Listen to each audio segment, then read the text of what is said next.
This video is going to be another stock chart analysis video, and here are the 10 stocks na i-review ko for today. So punta muna tayo sa PSEI para sa market conditions. So since the last stock chart analysis na mention ko noon na most of the market players or investors are probably waiting on sa results ng SONA before they make the decisions on their holdings, and ito nga yung na-create na range supposedly ng PSEI. And sabi ko last time, kung mapapatuloy yung bullishness at yung buying pressure, then most likely matitest yung 6547. So but what happened nitong Monday was nagkaroon ng selling, and by EOD nakarecover yung PSEI. Unfortunately today nagkaroon ng bentahan, and andito na naman tayo sa MA100 as the support. So I guess most market players, investors are somehow negative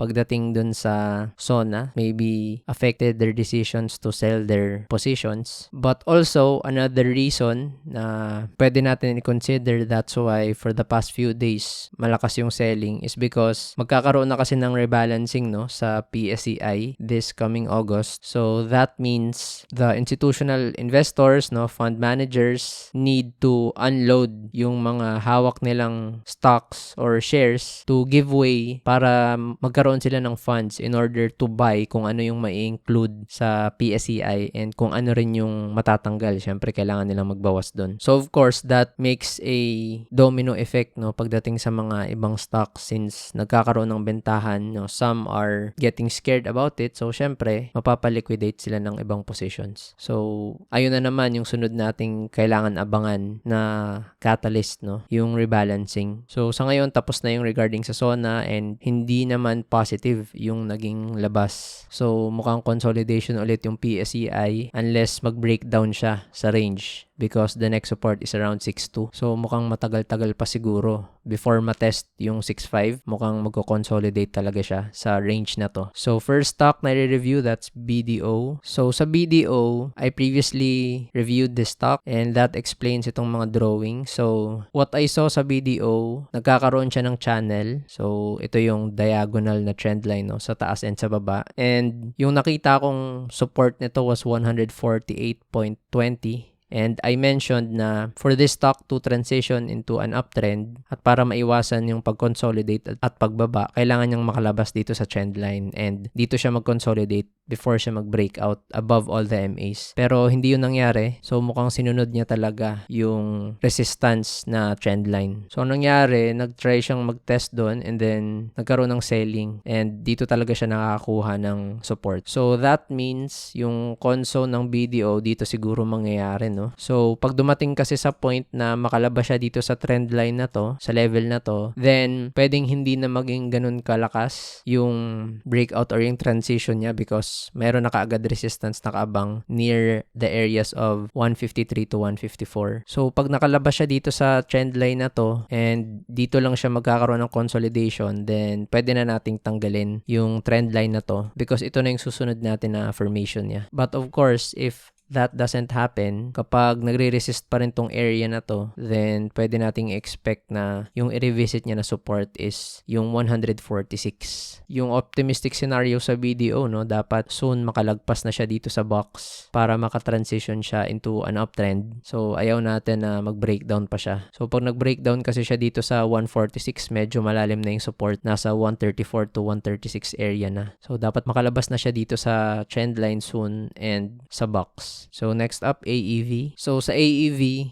nagkaroon ng gap up to around second week ng May, and the reason for that, na-include siya sa MSCI index, pero hindi naging enough na catalyst yun para pa-reverse yung stock. So umabot lang siya up to the 37 price area. So masasabi natin na nakapag-reverse na tong stock pag nalagpasan niya itong prices na to, yung around 38.50. So meron kasi tayong range dyan before. So ito siya. Pero double top somehow, which is resistance resistance pa niya simula September and October. And recently, nagkaroon ng news na magiging partner na nila, no, yung isa sa mga companies na related sa BlackRock. Pero hindi rin enough na catalyst, no? So, pababa pa rin yung galaw ng stock. Sa ngayon, ito yung nagiging range niya. So, dapat soon makabalik ulit siya dito sa loob para ma-maintain kahit man lang yung consolidation. Because pag nagpatuloy yung selling pressure, then most likely ito yung pupuntahan niyang support. So, 30.58 or maybe ito, around 31.20. Meron kasing several times na ito talaga yung naging support niya and possibly overshoot lang to yung nangyari nung April 7 at 8 kasi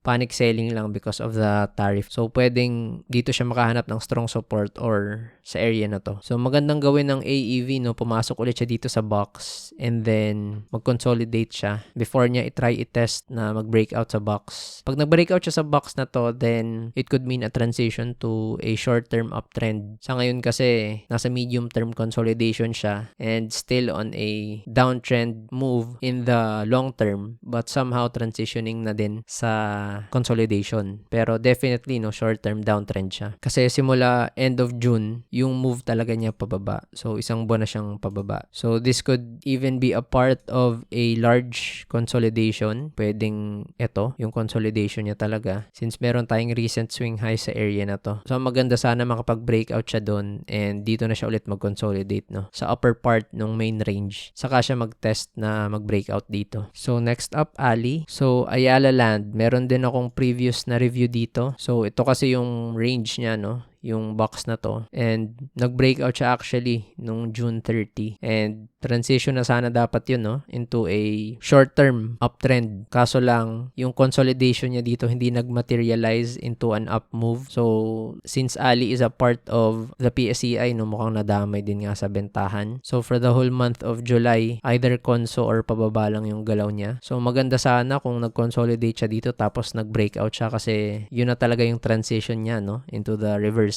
Kaso hindi nga nangyari. So, every time kasi na nagbe-breakout yung stock sa consolidation, ang maganda niyang gawin, no, mag-consolidate above yung previous consolidation. So, actually, maganda na tong move na ginagawa ng Ali kaso nag-breakdown siya. Tapos, pagka-breakdown, no, hindi na nakayanan ng MA20 na support. Once niya lang ginawa nung July 16. Tapos, nag-breakdown siya doon and nakita nyo nagiging ng resistance yung MA20. So, dito siya nakahanap ng support sa 25.70 which is yung previous resistance. Kaso kanina lang din, no? Nagkaroon na naman ng breakdown sa range na yun. So, sa ngayon, mukhang MA50 yung nagiging support. So, that means the next support is the MA100 or itong area na to. So, previous resistance din kasi. Although, very minor lang yung 24.65. So, dapat hindi na mag-breakdown to sa MA100 kasi most likely i-revisit niya yung bottom part ng range. Kasi dito siya maraming support, no? Lahat ng may mga green arrows na to, possible support niya yan. So, simula 22.25 area hanggang 20.85, no? Or 20.80 or 20.90. So, lahat na may mga green arrows, pwede niyang maging support pag nag-breakdown na sa MA100. So, yung kailangan niyang gawin, mag-breakout dito sa 28.35 na level. So, pwedeng i-consider na natin yun as nag-reverse na yung stock pag dito siya nag-breakout. So, next up, 7. So, Philippine 7 Corporation, simula November 4, long-term downtrend. And nitong May lang nag-start yung consolidation niya, no? So, ito yung kanyang consolidation. And nitong first week ng July, nag-breakout. So, that means buong June, consolidating yung galaw niya. And half ng May. So, around 1.5 months, no? Or nearly 2 months yung consolidation. And, ayun, after niya mag-breakout sa consolidation, nagkaroon siya ng consolidation ulit dito na maliit. Tapos, nag-breakout siya. Kaya, tumuloy-tuloy. So, ito dapat sana yung gagawin na move ng Ali, no, na mention ko kanina. So, nag-consolidate siya, nag-breakout, tapos nagkaroon ng consolidation. So, ibig sabihin, meron talagang mga buyers, no. So, it's a possibility na yung mga nakakuha sa area na to, pwedeng nagka-cut sila. So, sila yung nagsusupply dito. Or, pwede din na yung mga kumuha sa consolidation na to, no, sila yung nagbebenta dyan. But definitely, since nag-breakout siya dun sa consolidation, malakas talaga yung buying pressure. So, it's already up by 22% from the consolidation, no? So, ngayon, sa 7, definitely nasa short-term uptrend siya. Tapos, medium-term yung consolidation pero nagta-transition na nga into an uptrend. So, as you can see, horizontal pa rin halos yung itsura ng MA50 and ganun din sa MA100. So, syempre kasi kakalagpas pa lang niya eh. Hindi pa nag-iisang buwan na nalagpasan niya yung MA50 and yung MA100 a few days pa lang. So, yung susunod na mga resistances ng 7 is ito, yung 60 area. So, kita naman natin yan. And this one. So, 63.80. So, yung mga previous swing highs niya, no? So, sa ganitong galaw ng 7, syempre maganda na dito muna siya mag-consolidate para makagather ng new buyers, no? At bagong base before niya i-try i-break out yung mga areas na yan. So, kung magpo-pullback yung 7, ang ideal na pullback area niya, no? Above yung 50.30 na mark. So, dapat hindi na siya mag-close below 50 kasi magiging below yun ng mga MAs. So, kung hindi siya magpo-pullback this week and pataas lang siya or magsistay within this area, then most likely hahabol na lahat ng MAs, no? At pwede na ring maging support area yung mga levels na yun. Pero sa ngayon, ang strong support niya talaga itong near 50 because meron tayong previous support dyan and then ito rin yung naging resistance niya, no? Tapos lahat nakaabang yung MA20 and MA100. So ayaw natin na umabot pa siya ng 47 or even go back sa range na to kasi pwedeng maging matagal na ulit yung consolidation niya. So next up, SECB. So Security Bank, kaka-breakout niya sa range. So ito kasi yung ginawa niyang range, no? So yung high na to is July 10. So mga 2 weeks, 2 to 3 weeks na consolidation. And nag-breakout na siya dyan with good volume. Pero mukhang dito siya naka-encounter ng resistance sa 79.85. Tapos meron tayong previous support around 82.05,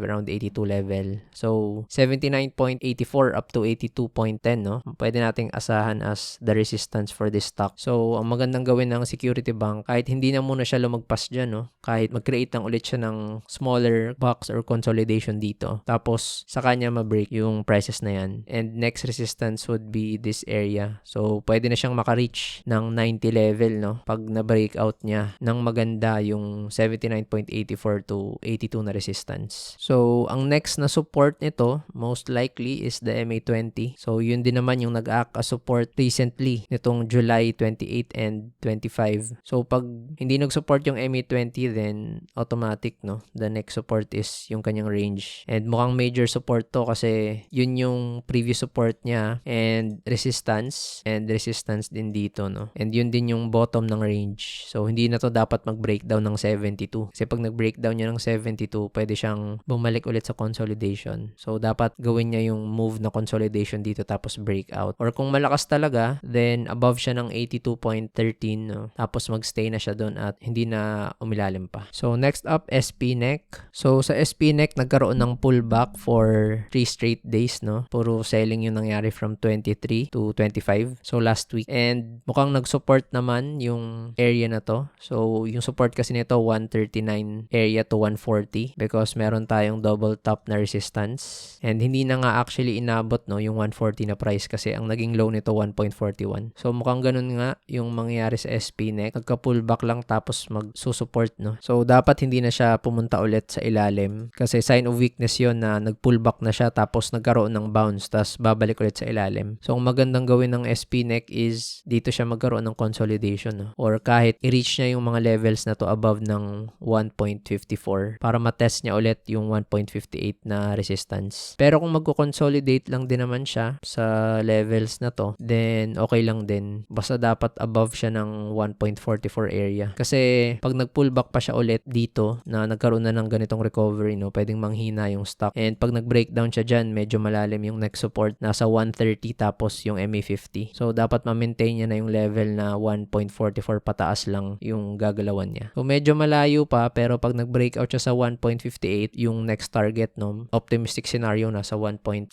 to 1.84. But definitely the trend is still intact. So, nasa short term uptrend pa rin naman and ganun din sa medium term and long term. So, next up, Bloom. So, sa Bloom, twice nang nangyari, no, yung support sa MA100 even before today. And ngayon na-confirm talaga. So, that means the MA100 is the strong support for this stock kasi 3 instances na in total. And yung structure support natin is this area. So, from 3.98, no, up to 4.10. So, dun siya nakakahanap ng support. And nakikita ko sa Bloom na somehow nag-create siya ng channel. So, sa area na to. So, you can look at this as a channel or pwede natin i-consider wider na box. So either way, nakikita natin na dito pa rin talaga siya gagalaw sa area na to. So very volatile, alam niyo naman, gambling stocks. So hindi pwedeng mag-breakdown pa siya ng 3.88, 3.89 because that would mean nag-breakdown na siya sa major support area niya, nag-breakdown na siya sa trend line, and nag-breakdown na siya sa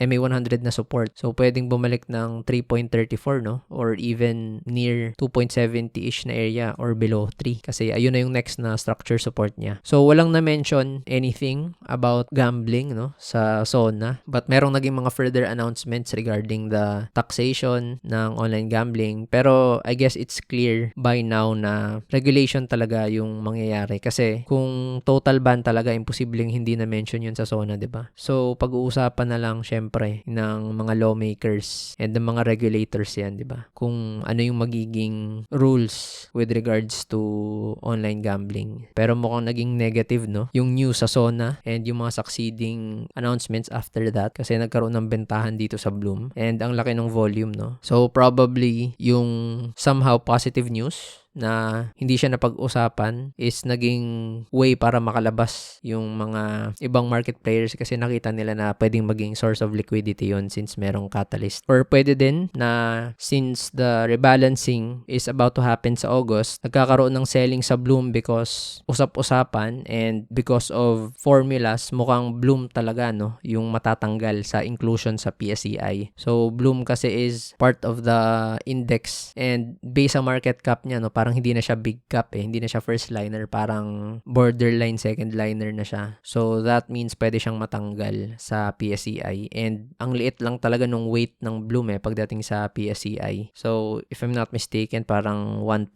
lang or less than. So mukhang siya talaga yung matatanggal. So probably a lot of market players are anticipating na matatanggal yung Bloom, so pwedeng nagli-liquidate na sila ng positions. So siguro yung optimistic scenario na lang talaga dito sa Bloom, no, is makalagpas siya ng 5. So pag nakalagpas siya ng 5, at least kapag nagkaroon pa ng selling in the coming days because of the rebalancing, kapag na-finalize na, then babalik lang din siya ulit dito sa range. Kasi mahirap pag andito lang siya sa range, tapos nag-announcement nung rebalancing, tapos sobrang lakas ng selling, nabutas yung mga major support niya, then it's a possibility na balikan niya nga yung levels na na-mention ko earlier. So dapat mag-above 5 na siya soon. So next up, Plus. So sa Plus, no, grabe tong stock na to because for the whole month of July, parang lahat ng liquidity sa market siya talaga yung humihigop. Laging above 200-300 million yung value na traded niya, no, araw-araw, and some days umaabot pa ng 1 billion or lagpas. So most of the people are here. And mukhang kahapon, no, despite hindi pa nagsa-start yung SONA, mukhang maraming market players na pumasok sa stock na to nung July 28. And then since yun nga, walang mention ng kahit ano masyado about the online gambling, much like Bloom, na-expect siguro ng smart money na magiging positive siya at maraming papasok sa gambling stocks, and naging way yun para makapag-liquidate sila ng positions. So that's why nagkaroon ng bentahan, no, dito sa Plus. So yung resistance kasi nga nito, so na-cover naman natin yan before, is the top of the range. So 40 and this area. So I've mentioned several times na sa tingin ko sobrang mahirapan na to above 50 nga kasi ayun, hindi pa sigurado yung regarding sa regulations, and syempre maraming ipit sa taas, maraming gustong makalabas dyan, and karamihan ng papasok, you'd expect na magkaka-profit taking talaga sila since syempre uncertain nga yung mga bagay. And ayun na yun, nag-resist na nga siya nung July 10 to 11 around this area. So you'd expect na pag nakaabot siya sa level na to, may possibility na magbenta, no, yung mga nakabili dito. And kahit yung mga nasa above 50s na level, pwede na silang magbenta dyan. And karamihan ng mga nakakuha dito sa ilalim, no, up na sila ng more than 100%.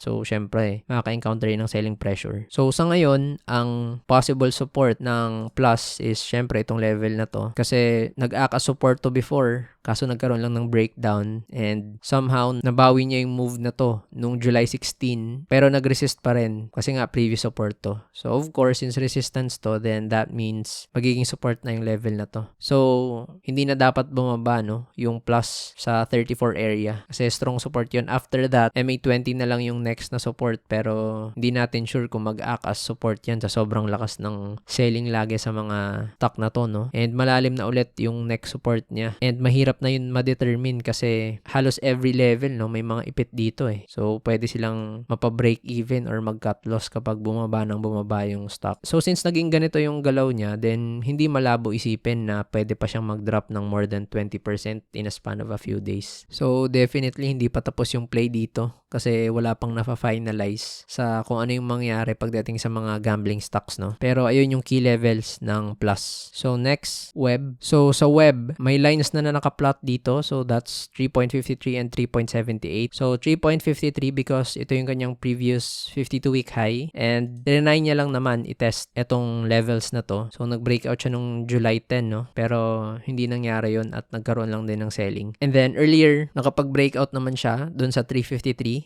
and even 360 level. Pero nagkaroon ng bentahan around 3.78. So, napag-usapan ko yan before and ito kasi yung possible na resistance niya nga, no? Hindi lang obvious pero may swing high kasi tayo dyan. Around 3.78 nga. So, that's why nagkaroon ng selling. Yun yung naging basis ng selling ng karamihan ng market players. So, ngayon sa web, definitely intact pa rin yung medium term and long term uptrend niya. Pero yung sa short term, kapag hindi pa to nag-breakout ng 3.78, then it's a possibility na mag-consolidate siya sa area na to, no? So, pwedeng habulin ng MA20 yung price. So, that means pwede siyang magkaroon ng consolidation pero ang laki nung range. Kasi simula sa area na to hanggang dito, 26% eh. So, you can consider it as a consolidation or nagre-range lang siya ng malaki because of the volatility. So, maganda mangyari dito sa web above 3.53, no? Or kahit 350. Above 350 dito siya magkaroon ng consolidation na tight consolidation. Sa kanya i-test na mag-breakout sa area na to. And the next target would be 4. So, hindi maganda na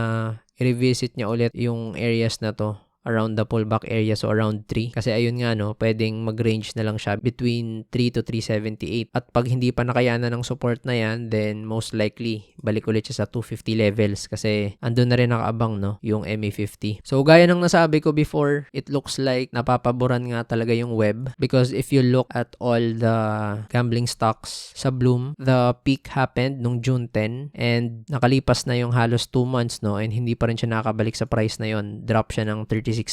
And yung plus, since the peak of June 10, nag-drop siya ng almost 79-80% and ngayon, drop pa rin siya ng 45.15%. But if you look at web, the same period, no, June 10, up na siya ng 91%. And yung naging peak niya nung July first week, halos nalagpasan or ka-level niya na ulit. So that means may bentahan na nangyayari but still, no, you can't deny na malakas yung buying pressure kasi nare-revisit niya yung mga peaks at mas mataas pa rin siya sa levels niya since June. So, gaya ng Bloom at Plus, most likely hindi pa rin tapos yung play nito, lalo na hindi pa nga finalize yung regulations pagdating sa online gambling and dadating pa yung rebalancing, no, kasi matatanggal yung Bloom and may possibility na Plus yung mapasok at mapalit sa Bloom. So definitely worth it bantayan itong tatlong stocks na to at baka magkaroon sila ng mga plays. So last stock dito. So sa dito, meron na ditong mga previous lines kasi ilang beses ko na rin tong na-review. So 1.18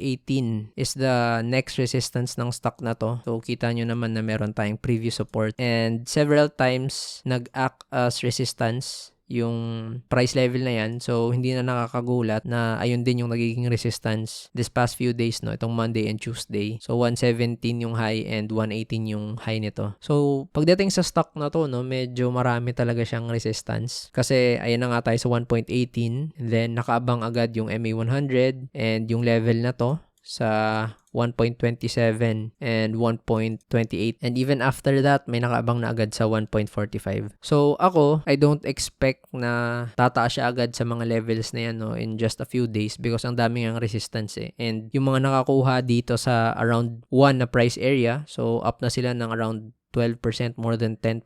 Pagdating sa level na to, 27% and ito, 45%.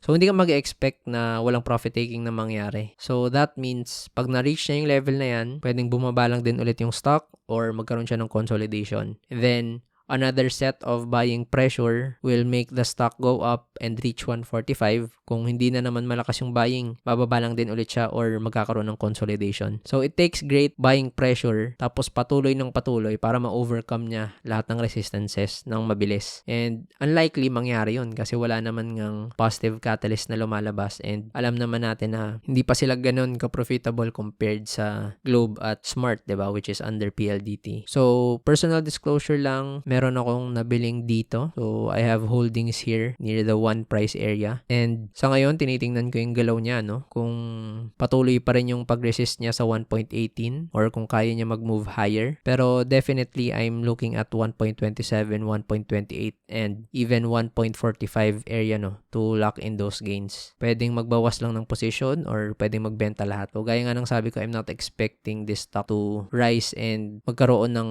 sobrang daming price rally na parang hindi siya nakaka-encounter ng selling pressure. So I'm planning to lock in those gains. And of course, ayun yung resistance and upside niya. But syempre, pag bumalik siya ulit dito sa 1, then expect lang na consolidation ulit at ipatuloy niya lang to. Kasi that means nasa baba na ulit siya ng MA50 and MA20. And pag nag-breakdown pa siya dyan sa 1 price level, then most likely malakas yung selling na mangyayari kasi yung mga nakakuha dito around June, most likely lalabas yung mga yan para mag-cut, no? So, alam mo na yan, pwedeng bumaba ng below 90 pa or 0.90 yung stock na to. So, the stock is very sentiment driven. So, alam nyo na yan, dapat pag iti-trade nyo to, naka-monitor kayo and proper risk management and trade allocation. So, ayun lang. That ends the stock chart analysis video for today. I'll paste dito sa screen the previous stock chart analysis videos so you can use it as reference sa mga ibang stocks na wala dito, and pwede nyo rin ma-compare yung mga previous analysis ko sa mga stocks na to. And kung merong mga stocks na hindi na pag-usapan, you can just comment down below and i-cover ko yan sa next na video. So thank you for watching this video.